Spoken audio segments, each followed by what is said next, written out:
было вкладываться, приложить очень много усердности. Первый этап это у нас прошел в виде кастинга, где прошли вот 6, точнее, прошу прощения, конкурсанток. Второй же этап у нас была фотогеничность.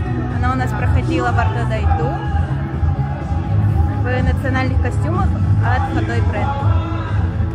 И третий этап это, конечно же, подготовка к финалу, где у нас были усиленные тренировки, где у нас проходили хореографические курсы, дефиле.